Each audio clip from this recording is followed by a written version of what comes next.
बहुत स्ट्रेस्ड लग रहे हो। तुम रिलैक्स करो, मैं तुम्हारे लिए ड्रिंक लाती हूँ।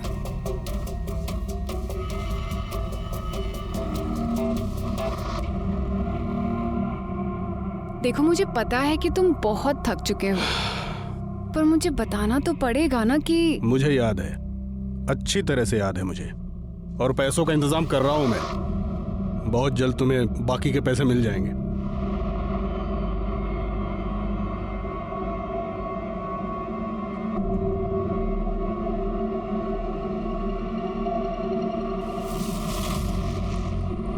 पहले मुझे मेरे पैसे दो, उसके बाद तुम्हें जो चाहिए होगा सब मिलेगा। पता चल गया कि मैडम ध्रुव को पसंद करने लगी है।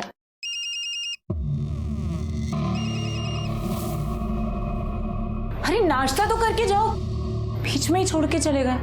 हेलो, तुम्हें समझ में नहीं आता? एक बार तुम्हें मना किया था ना मैंने कि फोन मत करना। तुम मेरा फोन क्यों नहीं उठा रहे थे? अरे बिजी था इसलिए नहीं उठाया फोन तुम्हारा मैंने। मकान मालिक जब भी मुझे मिलता है हमेशा यही पूछता है, आपके पति आपके साथ नहीं रहते क्या? अब तुम ही बोलो कि उन्हें क्या बोलूं मैं? अरे वो कौन होता है ये सब पूछने वाला? उसका क्या लेना देना इन सब बातों से? देखो, फालतू में गुस्सा मत करो, तुम घर आ जाओ, उनका मुंह खुद ब खुद बंद हो जाएगा। और देखो, अगर मैं मुश्किल में पड़ी ना तो फिर तुम्हें भी मुश्किल में डालूंगी। तुम धमकी दे रही हो मुझे? धमकी नहीं दे रही हूँ, बस बता रही हूँ, अगर मुझे ये घर छोड़ना पड़ा ना तो फिर मुझे तुम्हारे घर पे आके तुम्हारी बीवी के साथ रहना पड़ेगा। बकवास बंद करो, आज आ रहा हूं मैं। पर बस याद रखना तुम्हें पैसे लेकर आने हैं। उसी के इंतजाम में लगा हूं। Okay, bye.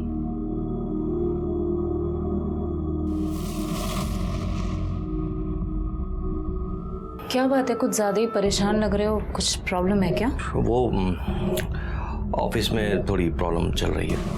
अरे मैं ऑफिस के लिए लेट हो रहा हूं, मैं देर हो गया था।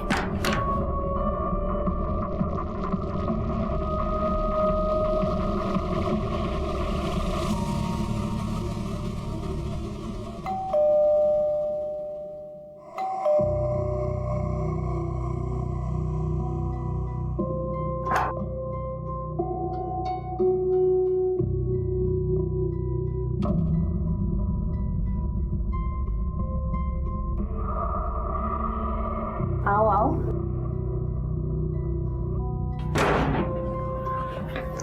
पता है मैंने तुम्हें कितना मिस किया। पता है तुम मुझे क्यों मिस कर रही थी? इसके लिए ना लो।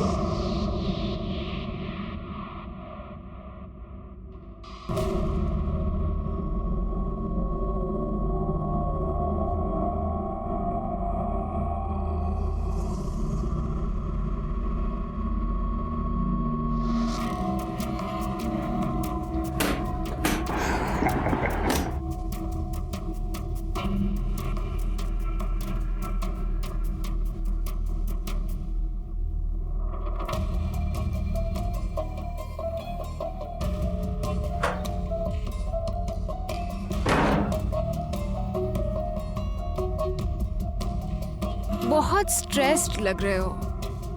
तुम रिलैक्स करो, मैं तुम्हारे लिए ड्रिंक लाती हूँ।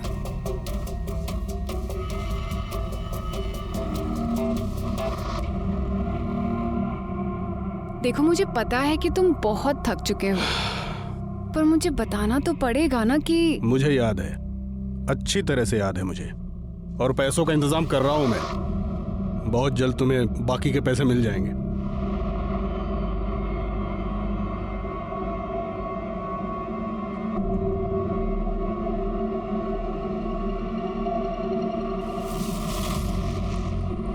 पहले मुझे मेरे पैसे दो, उसके बाद तुम्हें जो चाहिए होगा सब मिलेगा।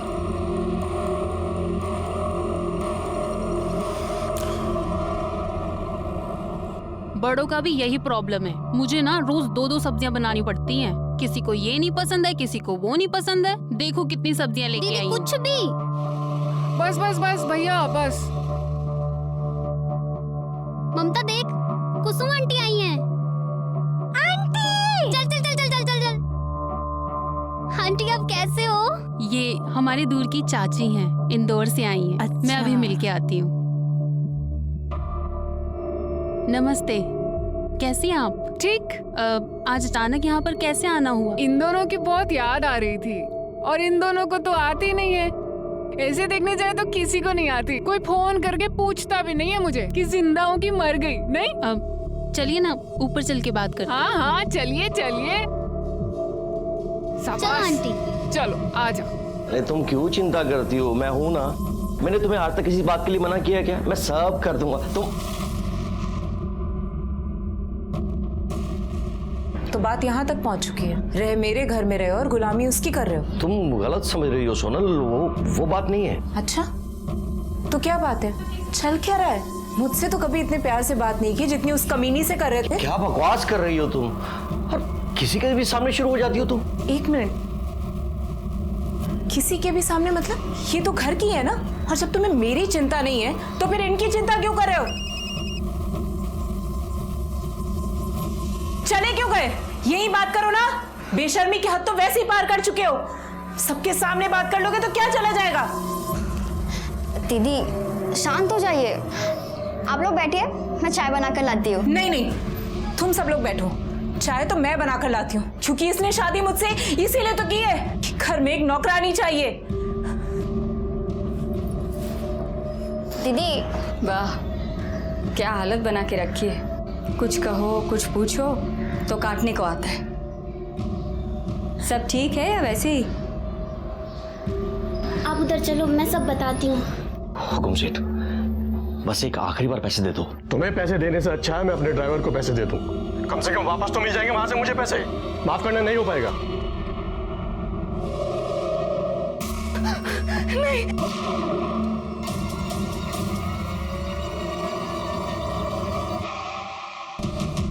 रवि, लिपस्टिक जीजू, आज तो हद ही हो गई।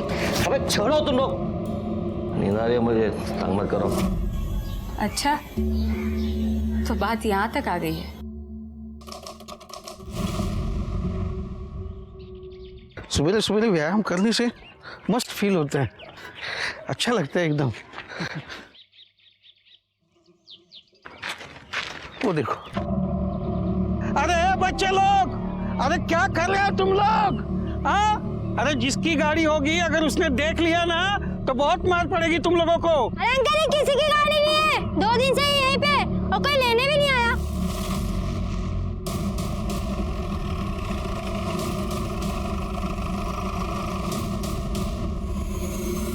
साहब, बच्चे लोग बोल रहे थे कि गाड़ी 2 दिन से इधर ही पड़ी हुई है। मुझे तभी डाउट हुआ कि कोई इतनी महंगी गाड़ी ऐसे कैसे छोड़ के जा सकता है सड़क पर, वो भी खुली हुई। इसलिए मैंने तुरंत आपको फोन कर दिया। भाग, गाड़ी मध्ये चेक करा, काही पेपर्स वगैरह काय आहे का? ओके सर, कर दे। मैडम, आजूबाजूला चेक करा, काही भेटताय का? साहब, कार में बॉम्ब तो लगा के नहीं गया ना?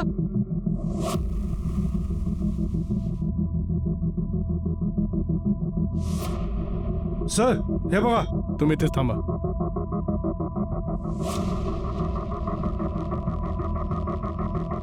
ये देखिए सर, देसी रिवॉल्वर के बुलेट्स। इसका कनेक्शन इस गाड़ी के साथ है या फिर यहाँ पे कुछ और भी वारदात हुई है? फिलहाल इसे बैलिस्टिक के लिए भेज दो। सर, गाड़ी पूरी खाली है, कोई पेपर या डॉक्यूमेंट्स नहीं मिला।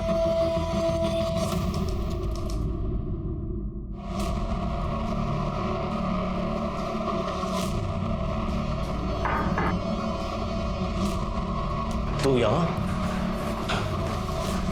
तुम्हारी हिम्मत कैसे हुई आने की? चलेगा यहाँ से? अरे अपनी मर्जी से थोड़ी आया हूँ, वो तो दीदी ने भेजा पैसे के लिए। अरे भाड़ में गई तेरी दीदी। चल निकल यहाँ से, निकल। सिक्योरिटी, इसे धक्के मारकर यहाँ से बाहर निकालो। चल निकल, और आइंदा से दिखना नहीं चाहिए मेरे को, हैं? वरना तुम्हारी क्या नहीं। चल निकल। ये आपने ठीक नहीं किया जीजा जी।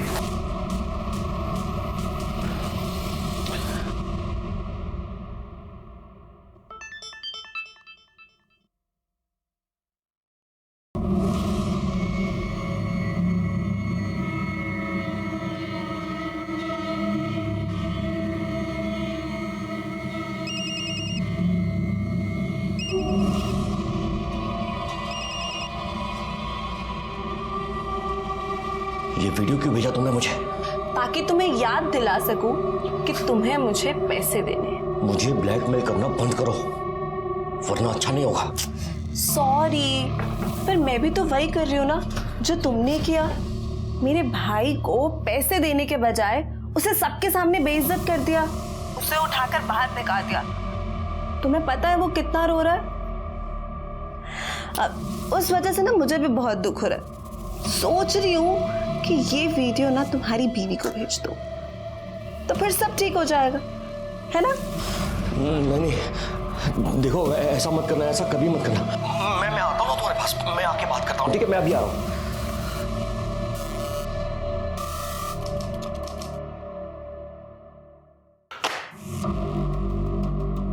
गायकवाड़, बैलिस्टिक रिपोर्ट से तो ये साबित होता है कि वो बुलेट्स किसी देसी रिवॉल्वर के ही हैं। लेकिन सर अब तक ये साबित नहीं हो पाया है कि उन शेल्स का उस गाड़ी के साथ कोई कनेक्शन है या नहीं। ये भी हो सकता है उन शेल्स का गाड़ी के साथ कोई कनेक्शन हो ही ना। नहीं, कनेक्शन तो है, वरना इतनी अच्छी खासी चालू कंडीशन की गाड़ी कोई ऐसी सुनसान जगह पर छोड़कर क्यों जाएगा? आरटीओ से उस गाड़ी के डिटेल्स मंगवाए सर, जल्दी आ जाएंगे।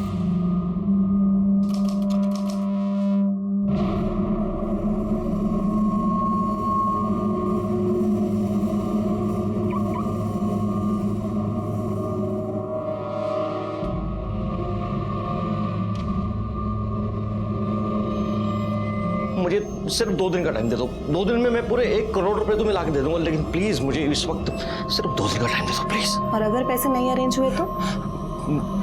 तुम्हें जो अच्छा लगेगा ना तुम वो करना, और मैं तुम्हें कुछ नहीं बोलूंगा, प्रॉमिस।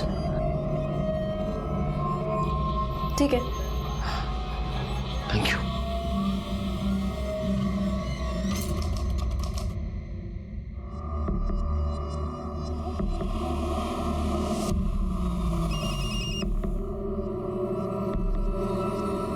कहाँ हो तुम? 6 बज चुके और तुम अभी तक नहीं आए। हाँ, तुम्हारे घर के बाहर ही हूँ, बस 2 मिनट में आ रहा हूँ। ठीक है, जल्दी आओ।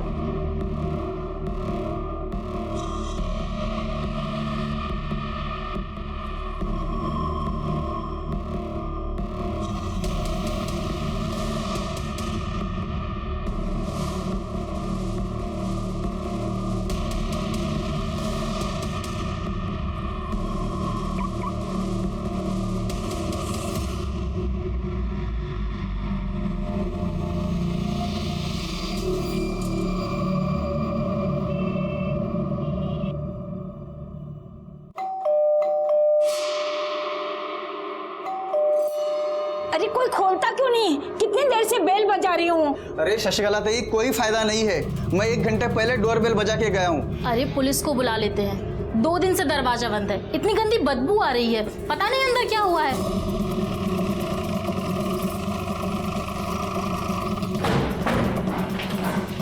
नमस्कार साहब। सर मैं शर्मा, मैंने ही आपको फ़ोन किया था। क्या हुआ? सर ये फ्लैट नंबर 2 है, ये पिछले 2 दिन से बंद है साहब। बुरी तरह से बदबू आ रहा है। किसका फ्लैट? रमाकांत जी का। रमाकांत जी। हाँ जी सर। नमस्ते। आपका फ्लैट? हाँ सर, मेरा ही फ्लैट है। अभी 2 महीने पहले एक फैमिली को भाड़े पे दिया था, सुषमा और उसका पति रवि सिन्हा। डुप्लीकेट चाबी है आपके पास? हाँ है ना सर, आइए। आइए। कुछ गड़बड़ लग रही है, इसीलिए आपका वेट कर रहे थे।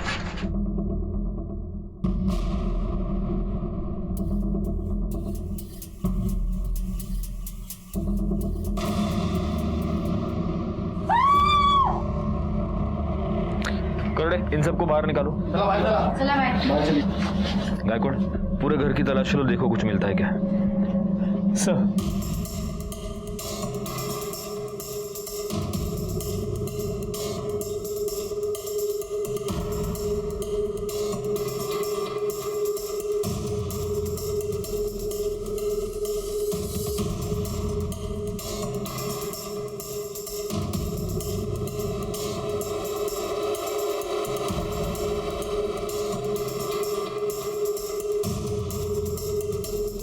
कुछ मिला?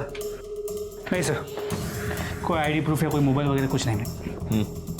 सर ये बुलेट का शेल है, इसी से उस पर फायर किया गया है, और मर्डरर ने बड़ी चालाकी से इस तकिए में से बुलेट फायर की है ताकि आवाज ना हो और वो अपना काम करके चुपचाप निकल जाए। एक काम करो गायकवाड़, रख दो उसको। इस शेल को बैलिस्टिक टेस्टिंग के लिए भेज दो। और बॉडी को पोस्टमार्टम के लिए भेज दो। जी सर। सर इसके पति को तो मैंने भी 2-4 बार ही देखा था, ज़्यादातर अकेले ही रहती थी। मैंने 1-2 बार पूछा भी था तो बोली कि वो काम की वजह से ज़्यादातर बाहर ही रहते हैं। इसके पति का मोबाइल नंबर है तुम्हारे पास? हाँ हाँ है ना सर। गायकवाड़ बोला। सर रवि सिन्हा का नंबर स्विच ऑफ है। अच्छा सुनिए, एक्सक्यूज मी, आप में से किसी ने भी इस फ्लैट में इन पति पत्नी के अलावा किसी को आते जाते देखा है? हाँ सर, एक लड़का आता था, मैंने पूछा भी था कि ये कौन है, तो उन्होंने बोला कि भाई है मेरा। भाई? रमाकांत जी, आपको किसी ऐसे लड़के के बारे में कुछ पता है? जी नहीं सर। अच्छा, इस लड़के का कोई मोबाइल नंबर, एड्रेस किसी के पास? नहीं सर।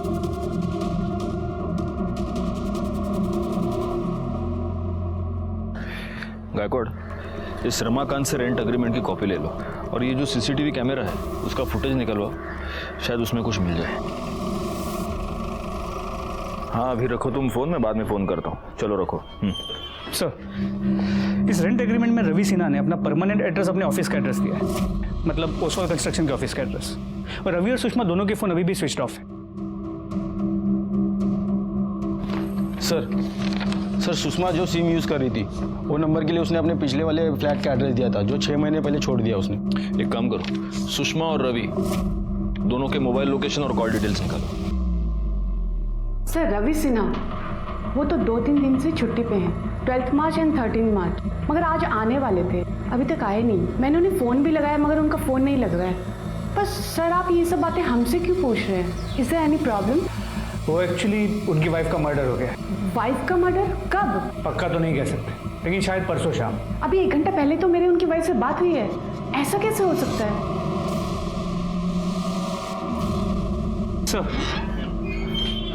सर एक कंफ्यूजन है। रवि सिन्हा के ऑफिस के एचआर से पता चला है कि उसकी एक्चुअल वाइफ का नाम तो सोनल सिन्हा है और वो भक्ति पार्क में रहती है अपनी दोनों बहनों के साथ। तो फिर ये सुषमा सिन्हा कौन है? सर मोबाइल फोन के लोकेशन के मुताबिक रवि सिन्हा का फोन 13 मार्च को शाम को 7 बजे शिवाजी नगर के भक्ति पार्क के आसपास बंद हुआ है। और सर सुषमा का फोन रात को 10:30 बजे उसके घर से भक्ति पार्क तक ट्रैवल करता दिख रहा है और उसका फोन रात को 11 बजे वही आसपास बंद हुआ है। अब इसकी जड़ तक पहुंचने के लिए हमें भक्ति पार्क ही जाना होगा, क्योंकि वहीं पर जाकर दोनों के फोन स्विच ऑफ हुए हैं और भक्ति पार्क में ही इसकी सो कॉल्ड ऑफिशियल वाइफ भी रहती है। चलो। क्या वहां भी नहीं पहुंचे? प्लीज आपको कुछ भी पता लगता है तो जल्दी बताइए।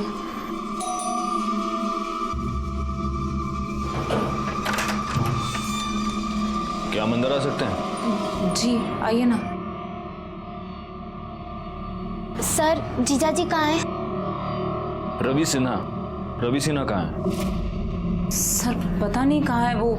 अभी अभी उनके ऑफिस से भी फोन आया था कि वो वहां भी नहीं पहुंचे हैं। पता नहीं बिना बताए कहाँ चले गए। आपने उन्हें आखिरी बार कब देखा था? 11 तारीख को, जब वो अपना बैग पैक कर रहे थे। क्या कर रहे हो तुम? ये कहाँ जा रहे हो रवि? उस चुड़ैल के पास जा रहे हो ना? तुम्हारा हो गया है दिमाग खराब। तुम्हें जो सोचना है सोचो। हटो रास्ते से। रवि हटो। रवि मेरी बात तो सुनो रवि प्लीज। दीदी क्या हुआ? जीजू कहाँ चले गए? सर वो उसी कमीनी औरत के पास गए होंगे, उसी के साथ होंगे वो। उसकी वजह से ही ना उन्होंने मुझे छोड़ दिया। आप गलत सोच रही हैं। आप जिस औरत की बात कर रही हैं सुषमा, उसका मर्डर हो चुका है और आपके पति गायब हैं।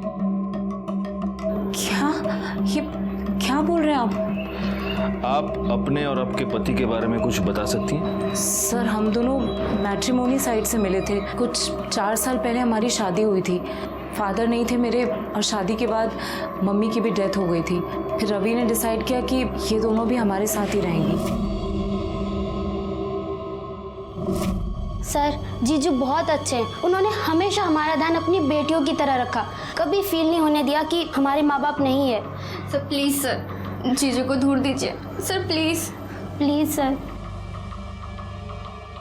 आपको यकीन है कि 11 तारीख के बाद आपके पति आपको मिले ही नहीं? नहीं सर। आप सच बोल रही हैं? क्योंकि 13 तारीख की शाम को आपके पति का फोन स्विच ऑफ होने से पहले आपके घर के पास ही दिखा है।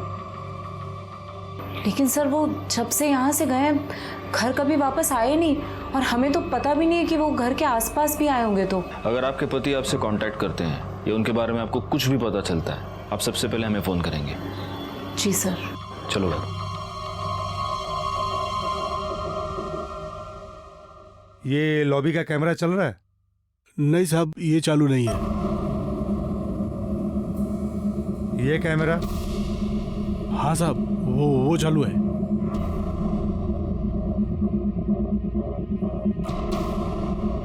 बैकवर्ड, मुझे इस कैमरे के 11 से 13 मार्च के बीच की सारी फुटेज चाहिए, और वो सोनल और उसकी दोनों बहनें ममता और कामना, उनके मोबाइल लोकेशन और कॉल डिटेल्स वो भी निकलवाओ। सर, तो सुषमा की पोस्टमार्टम रिपोर्ट के मुताबिक उसकी मौत 13 मार्च को रात 10 और 11 के बीच हुई है और उस पर फायर किए गए बुलेट्स और घर में मेरे बुलेट सेल के बैलिस्टिक रिपोर्ट से ये कंफर्म हुआ है कि उसके मर्डर में high and Smith and Wesson gun इस्तेमाल हुई है। गायकवाड़, सुषमा के घर में हमें फोर्स्ड एंट्री का कोई भी निशान नहीं दिखा। इसका मतलब उसका मर्डर किसी ऐसे आदमी ने किया है जिसको वो जानती थी, और हो सकता है कि वो आदमी रवि सिन्हा ही हो। रवि सिन्हा का फोन शाम को 7 बजे स्विच ऑफ हो गया भक्ति पार्क में, इसलिए अब हमें यह पता लगाना मुश्किल है कि जब सुषमा का मर्डर हुआ तब रवि सिन्हा कहाँ था। सर, हमें जो लावारिस कार मिली थी उसका ओनर आ गया। मैंने तो सिन्हा के एजेंट को सारे डॉक्यूमेंट दिए थे, पता नहीं उसने अब तक ट्रांसफर क्यों नहीं किया। एक मिनट, आपने ये गाड़ी रवि सिन्हा को बेची थी? हाँ सब, कोई प्रॉब्लम है क्या?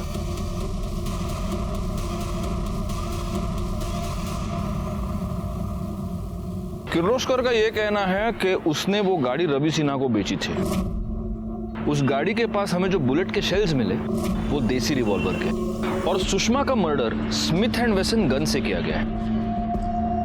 अब इसमें बहुत सारी थियरीज निकलती है गायकवाड़। सबसे पहली थियरी ये कि ये दोनों गन्स रवि सिन्हा की है। दूसरी थियरी ये कि Smith and Wesson gun Ravi Sinha की है जिससे उसने सुषमा का मर्डर कर दिया, और किसी और ने गाड़ी के पास रवि पर देसी रिवॉल्वर से हमला कर दिया। और तीसरी थियरी ये कि देसी रिवॉल्वर रवि का है और किसी और ने सुषमा पर स्मिथ एंड वेसन गन से हमला कर दिया। सर, एक पॉसिबिलिटी तो ये भी है कि उस देसी रिवॉल्वर की बुलेट्स का रवि सिन्हा और सुषमा के मर्डर्स के साथ कोई रिलेशन ही ना हो। सर, सुषमा और रवि सिन्हा के घर के आसपास के सीसीटीवी फुटेज आ गए। पॉज करो। गायकवाड़, इस फुटेज से ये तो पता चल रहा है कि ये जो व्हाइट कलर की गाड़ी ये रवि की है, और ये भी कि शायद सोनल सच ही बोल रही है। वाकई में 11 तारीख को शाम को रवि निकल गया है घर से। कुर्सी रखो। ये देखिए सर, 13 मार्च का फुटेज शाम को 7:30 बजे ऐसे ही गाड़ी अंदर आते हुए दिख रही है। एक मिनट पॉज करो, जूम करो। सर, ये तो रवि की गाड़ी, नंबर देखिए। मतलब यहाँ पर भी सोनल सच ही बोल रही है। रवि शाम को 7:30 बजे अपने बिल्डिंग में वापस आया है, लेकिन वो अपने पार्किंग तक भी नहीं गया, यहीं से यूटर्न लेके वो वापस चला गया। करड़े काम करा, विक्रांत नगर का फुटेज निकलवा। सर, ये देखिए सर, सुषमा की बिल्डिंग का 6 बजे का फुटेज। ये रवि सिन्हा की गाड़ी आई। ये एक मिनट, गायकवाड़ पॉज करो, पीछे लो। हाँ यार, पॉज करो, जूम करो। ये देखो, इसके ये पीछे क्या है? सर, ये तो गन लग रही है। इसका मतलब ये शाम को 6 बजे ही गन लेकर सुषमा के घर गया था, लेकिन पीएम रिपोर्ट के मुताबिक तो सुषमा का मर्डर रात को 10 से 11 के बीच हुआ है। ओह, तो ये शाम को 6 बजे गन लेकर सुषमा के घर गया, लेकिन तब ये सुषमा का मर्डर कर नहीं पाया।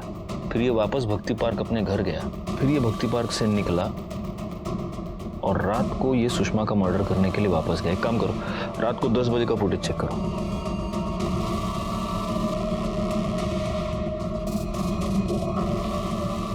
ऐसे कैसे हो सकता है? मतलब रात को रवि सिन्हा वापस आया ही नहीं। सर, सुषमा की बिल्डिंग में पीछे से भी एक एंट्रेंस है, यहाँ पे लाइट ज़्यादा नहीं है, काफ़ी अंधेरा होता है, और वहाँ पे सीसीटीवी कैमरा भी नहीं। हो सकता है कि रवि सिन्हा वहाँ से आया। इस केस में हमारे पास थियरी की कोई कमी नहीं थी, लेकिन सबूत की कमी थी। वैसे रवि सिन्हा के मोबाइल लोकेशन से हमें काफी कुछ बातें पता चली थी। 11 तारीख की रात को रवि सिन्हा इंदौर गया। 11 तारीख की रात से लेकर 12 की सुबह तक ट्रैवल करके वो इंदौर पहुंचा। 13 की सुबह वो इंदौर से वापस निकला और शाम तक पुणे आया। जिन बच्चों और बुजुर्गों को रवि की गाड़ी मिली थी, उन्होंने यही बताया था कि 13 तारीख की रात से वो गाड़ी वहीं पर थी। ममता, कामना और सोनल के मोबाइल रिकॉर्ड से ये पता चला कि ये तीनों औरतें 13 तारीख की रात से लेकर अगले दिन सुबह तक अपने घर पर ही थी। वैसे ममता और कामना के मोबाइल रिकॉर्ड्स में हमें एक नंबर मिला था जो इंदौर का था और जिस नंबर पर ये दोनों लड़कियां लगातार टच में थी, और ये नंबर कुसुम सिन्हा नाम की किसी औरत के नाम पर रजिस्टर्ड था। एक और इंटरेस्टिंग फैक्ट ये पता चली थी कि कॉलेज में ममता और कामना का नाम सिन्हा नाम से रजिस्टर्ड था, लेकिन अगर वो सोनल की बहनें थी तो उनका नाम पांडे होना चाहिए था। सर, कामना और ममता मेरी बहनें नहीं हैं। बहन नहीं है तो फिर क्या है? बेटियां हैं। क्या? सगी नहीं, सौतेली बेटियां। मतलब? रवि की पहली बीवी कुसुम है, कामना और ममता उन्हीं की बेटियां हैं। तो फिर आपने इन्हें अपनी बहन बनाने का नाटक क्यों किया? सर, रवि इंदौर के पास एक गांव से हैं। 10 साल पहले कुसुम के साथ उनकी प्रॉब्लम की वजह से उन्होंने कुसुम को डिवोर्स दे दिया था और वो पुणे शिफ्ट हो गए थे। फिर करीब 4 साल पहले हमारी मुलाकात एक मैट्रिमोनी साइट पे हुई। फिर हम दोनों ने शादी कर ली। उन्होंने मुझे अपनी पहली बीवी से हुए बच्चों के बारे में बताया था और वो उनके फ्यूचर को लेके भी काफ़ी परेशान थे। फिर मैंने उनसे कहा कि क्यों ना हम बच्चों को यहाँ पुणे ले आएं और बेटर फ्यूचर देने की कोशिश करें, तो वो मान गए। और फिर मैं खुद कुसुम दीदी से बात करने इंदौर गई थी। दीदी, इंदौर थोड़ा छोटा सिटी है। पुणे में इन लोगों के लिए अपॉर्चुनिटीज थोड़ी ज़्यादा हैं और इनका फ्यूचर भी सिक्योर हो जाएगा। और मैं आपसे प्रॉमिस करती हूँ, इन्हें किसी भी चीज़ की कोई कमी नहीं होगी। और आप तो यहाँ हैं ही, आप जब भी चाहें पुणे इनसे मिलने आ सकती हैं। महान बनने की कोशिश कर रही है ना। पहले मेरे पति को छीन लिया, मेरे बच्चों को छीनने आई। तेरी ना महानता में निकालती। चल यहाँ से, मेरे घर में घुसने की कोशिश मत कर। चल यहाँ से, बढ़िया ही। हमने इन्हें खुद कांटेक्ट किया और फिर जैसे तैसे माँ को भी मना लिया। पापा चले? हाँ चलते हैं।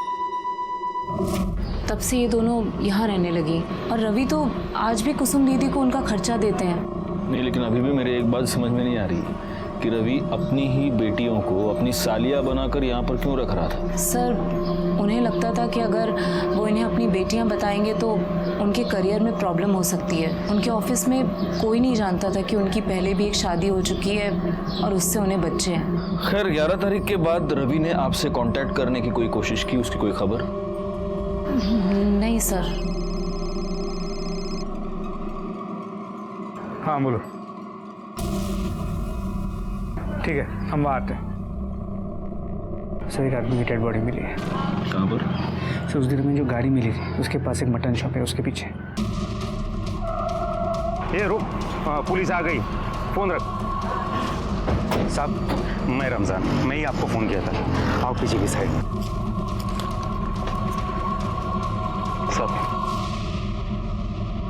साहब, बकरे का जो खराब मांस निकलता है, जो खराब चर्बी निकलती है, वो हम इधर पीछे के साइड में फेंक देते हैं और 1-2 दिन में साफ भी कर देते हैं। अपना लड़का सुबह आके साफ करने लगा तो उसने मेरे को ये सब चीज़ बताया, तो मैंने फटाफट आपको फ़ोन किए। सर, पेट में मल्टीपल स्टैबिंग की गई और शायद मौत की वजह भी यही है और चेहरा भी बुरी तरह कुचला गया है। शायद उसकी पहचान ना हो सके इसलिए। करड़े, आजू बाजू बघा, देखो आईडी प्रूफ मर्डर वेपन कुछ मिलता है क्या? गायकवाड़, इसका और कामना और ममता का डीएनए मैच करके देखो। मेरा 6th सेंस ये कह रहा है कि शायद ये रवि सिन्हा है।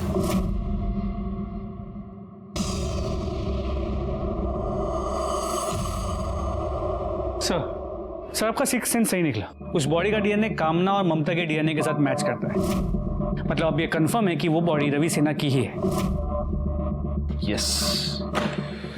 अब गायकवाड़, जिसने भी ये मर्डर किया है वो बहुत ही शातिर है। उसने रवि सिन्हा को स्टैब करने के बाद उसका चेहरा पूरी तरह से बिगाड़ दिया और उसकी बॉडी जानबूझकर बूचड़ खाने के पीछे फेंक दी, ताकि बॉडी की स्मेल उस बूचड़ खाने के पीछे पड़े मांस के स्मेल से मिक्स हो जाए और मर्डरर साफ बच जाए। खैर, सबसे पहले तो एक काम करो, रवि सिन्हा की फैमिली को इन्फॉर्म करो और उसकी वो पहली बीवी है कुसुम, उसको भी। रवि का मर्डर कौन कर सकता है? आपको किसी पर शक? आपकी उससे आखिरी बार बात कब हुई थी? 2 हफ्ते पहले इंदौर आया था घर पे। उस आदमी ने मुझे कहीं का नहीं छोड़ा, जाते जाते मुझे बर्बाद करके चला गया। मतलब?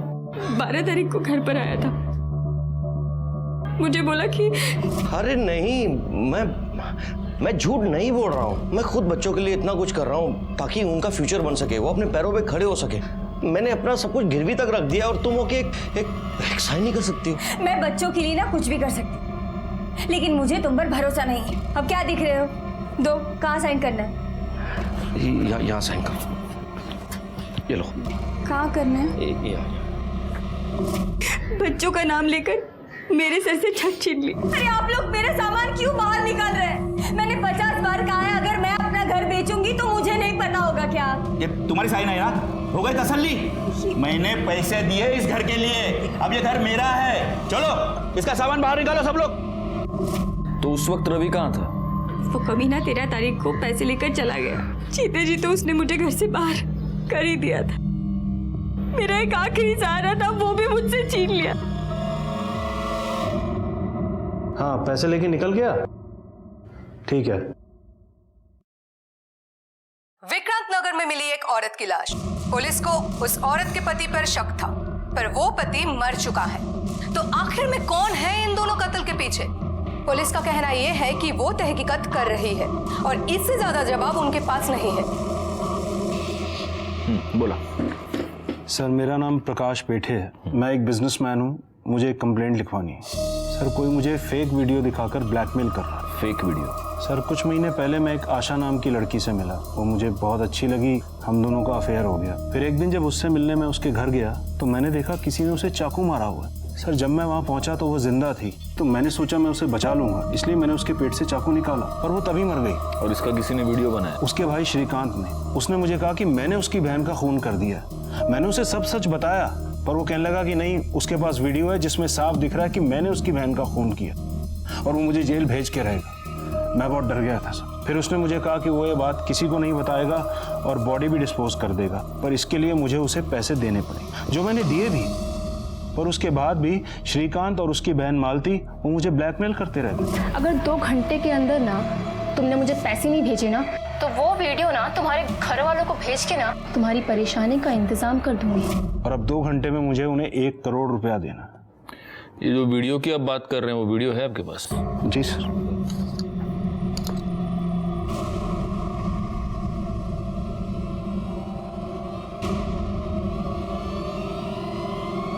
एक मिनट, इस वीडियो में ये जो लड़की दिख रही है, ये क्या नाम बताया ना? आशा?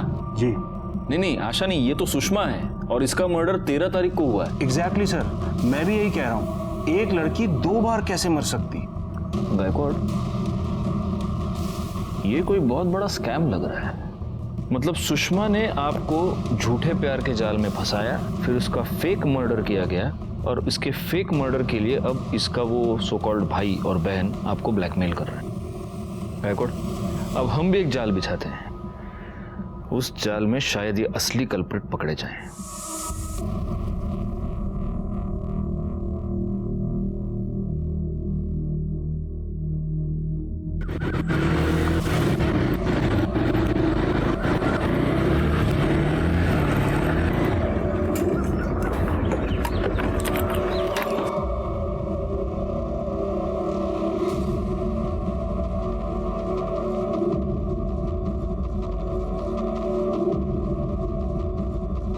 पैसे लायो? लाया हूँ।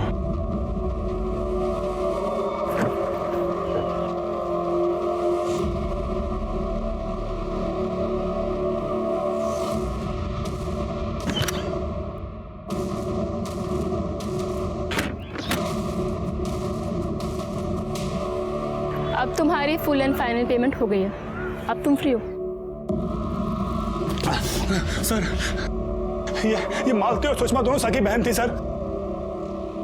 जैसे सुषमा ने प्रकाश को अपने जाल में फंसाया था, वैसे ये मालती ने पैसों के लिए रवि को अपने जाल में फंसा लिया था सर।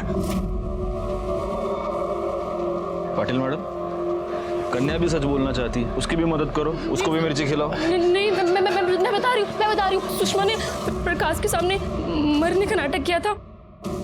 वैसे मैंने भी रवि के सामने मरने का नाटक किया और सुरेंद्र ने उसका वीडियो बनाया था।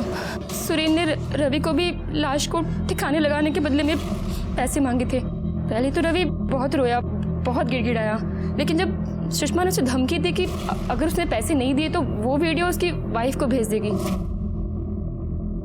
तब वो मान गया। तो सुषमा और रवि की वाकई में शादी हुई थी? नहीं सर, वो लोग झूठ बोलकर विक्रांत नगर में रहते थे। अरे तू सच में इनका भाई है क्या? नहीं सर, मैं इनका कोई भाई नहीं था, इनसे हमारा कोई रिश्ता ही नहीं था सर। इन लोगों ने हमको पैसों के लिए हार किया था। तो जिस दिन सुषमा की मौत हुई तो उसके साथ था? हाँ सर, साथ में था सर, लेकिन 9:45 तक मैं वहां से निकल गया था। तो ये भी तो हो सकता है कि जो पैसे रवि ने सुषमा को दिए थे वो पैसे तूने लिए, तूने सुषमा का मर्डर किया और फिर तू वहां से गया। अरे सर, मैं सच कह रहा हूँ सर, मैंने किसी का खून नहीं किया है सर। हाँ सर, ये सही बोल रहा है, इसने नहीं मारा उसे। उसे 10 बजे के तकरीबन रवि का दिया हुआ 1 करोड़ रुपए लेके वे मेरे पास आया था। सुषमा की मौत की वजह से हम लोग फंस सकते थे, इसलिए हमने सोचा कि हम लोग प्रकाश से 1 करोड़ रुपया और निकलवाएंगे और हमेशा के लिए पुणे छोड़ देंगे। हाँ सर, ऐसा ही प्लान किया था हम लोगों ने। रवि के पास सुषमा के मर्डर का मोटिव था, लेकिन पोस्टमार्टम रिपोर्ट के मुताबिक रवि की मौत 13 तारीख को शाम 6 से 8 के बीच हुई थी, जबकि सुषमा की मौत 13 तारीख को रात 10 से 11 के बीच, यानी रवि सुषमा से पहले मर चुका था। रवि की मौत ने उसे इनोसेंट साबित कर दिया। ना ही रवि के केस में हमारे पास कोई क्लू था और ना ही सुषमा के। तभी हमने कामना के कॉल रिकॉर्ड से वो नंबर निकाले जिनसे वो लगातार टच में थी। उसमें से एक नंबर 13 तारीख को शाम 5 बजे से लेकर रात को 11 बजे तक उसके घर के पास एक्टिव था। जब हमने पूछताछ की तो हमें ये पता चला।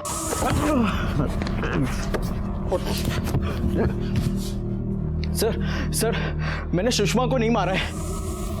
मैं कामना की मदद कर रहा था सर, भरोसा करिए मेरे पे सर, मैंने नहीं मारा उसे। कामना? तो क्या कामना ने अपना फ्यूचर सिक्योर करने के लिए सुषमा का मर्डर किया था?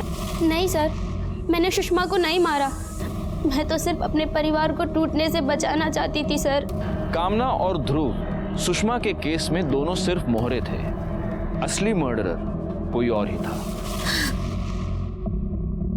सब मुझे डाउट तो पहले से ही था कि रवि का कहीं अफेयर चल रहा है, लेकिन कंफर्म उस दिन हुआ जब ध्रुव और कामना ने विक्रांत नगर में रवि का पीछा किया। वो घर Mr and Mrs Ravi Sinha के नाम पर था।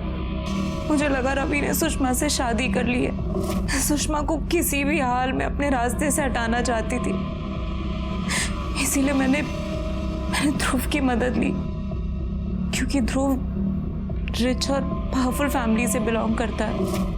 फिर मुझे ध्रुव ने वो गन लाकर दी जिससे मैंने सुषमा को मारा। 13 तारीख की शाम को हम तीनों ने अपना फोन साइलेंट पे करके घर पे ही छोड़ दिया था।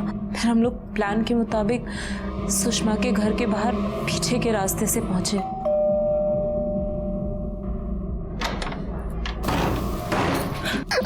कौन आप लोग? क्या चाहिए? मेरा पति। सुषमा को मारने के बाद मैंने उसका फोन उठाया और अपनी बिल्डिंग के पास लाकर डिस्ट्रॉय कर दिया। मैंने इस शादी को बचाने के लिए क्या कुछ नहीं किया सर, लेकिन उसने उस सुषमा से शादी करने से पहले मेरे बारे में एक बार भी नहीं सोचा। सोनल, तुम्हारी जानकारी के लिए बता देता हूं, रवि और सुषमा की शादी कभी नहीं हुई थी। सुषमा, उसका भाई और उसकी बहन मालती, तीनों ने मिलकर रवि को झूठे प्यार के जाल में फंसाया था और वो तीनों उसे ब्लैकमेल कर रहे थे।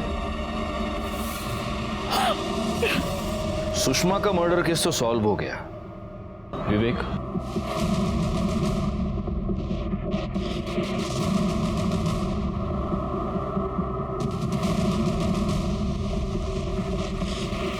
विवेक सिन्हा, महाराष्ट्र पुलिस।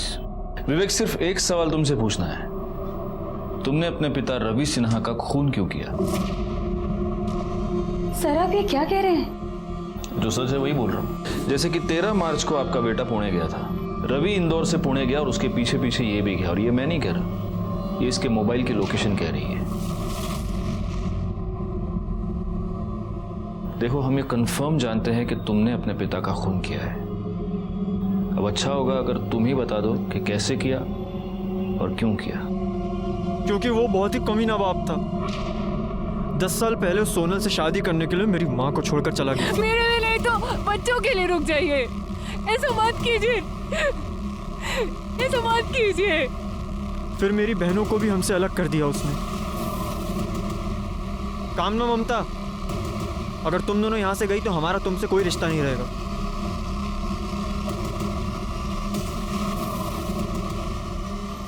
मैं सब कुछ भूल जाता, लेकिन उन्होंने मेरी माँ के साथ गलत किया और हमारा घर बेच दिया। मैंने उसी दिन तय कर लिया था कि मैं इस आदमी को जिंदा नहीं छोड़ूंगा। फिर मैं पुणे गया। हाँ, कहाँ हैं आप? मुझे आपसे मिलना है, कुछ ज़रूरी बात करनी है। ठीक है, तुम 15 मिनट के बाद मुझे करवे चौक के पास मिलो। फिर उन्होंने मुझे वहाँ से पिक किया और एक सुनसान सी जगह में ले गए और अपना मोबाइल फ़ोन स्विच ऑफ कर लिया ताकि हमें कोई डिस्टर्ब ना कर सके, और अपना वही दुखड़ा सुनाने लगे। बेटा, मैं एक औरत के चक्कर में बुरी तरह से फंस गया हूँ, बहुत बुरी तरह से। अगर मैं उसे पैसे नहीं देता ना तो वो मुझे बर्बाद कर देती। बेटा, मैं बहुत जल्द तेरी मम्मी का घर तुझे वापस दिलवा दूंगा। मुझे उससे कोई मतलब नहीं, मुझे मेरी माँ का घर वापस चाहिए बस, वरना मैं तुझे जिंदा नहीं छोड़ूंगा। अरे बदतमीज, अपने बाप के छोड़, मुझे मेरी माँ का घर वापस चाहिए। समझ नहीं आ रहा तुझे? समझ नहीं आ रहा? वापस कर।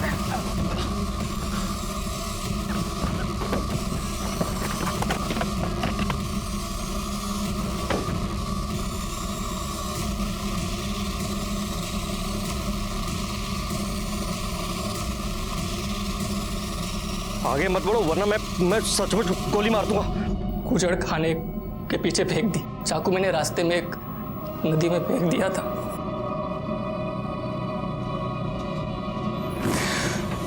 और अब ये जानती थी कि आपका बेटा पुणे क्यों जा रहा है, तो आपने उसे रोका क्यों नहीं? पहले सोचा उसे रोक लूं, फिर लगा समाज में छोड़ी हुई औरत से ज्यादा इज्जत विधवा की होती है ना, तो क्यों ना विधवा ही बनकर थोड़ी इज्जत कमा लूं। लेकिन आपने ये नहीं सोचा कि आपका ये पागलपन आपके बेटे को जिंदगी भर के लिए क्रिमिनल बना देगा। उस दिन अगर रवि का रिवॉल्वर लॉक नहीं हुआ होता तब भी शायद वो अपने बेटे पर गोली नहीं चलाता, क्योंकि रवि अपने बच्चों का भला चाहता था। लेकिन उसकी एक गलती ने सब कुछ बर्बाद कर दिया। रवि की जान चली गई और उसका पूरा का पूरा परिवार सलाखों के पीछे पहुंच गया। रवि को इस जुर्म की दस्तक कई बार मिल चुकी थी, लेकिन रवि ने उसे अनदेखा अनसुना कर दिया और मालती, सुरेन और सुषमा के जाल में फंसकर उसने सब कुछ उजाड़ दिया। इसीलिए कहता हूं, जुर्म की दस्तक को अनदेखा अनसुना ना करे, उसके परिणाम बहुत भयंकर हो सकते हैं।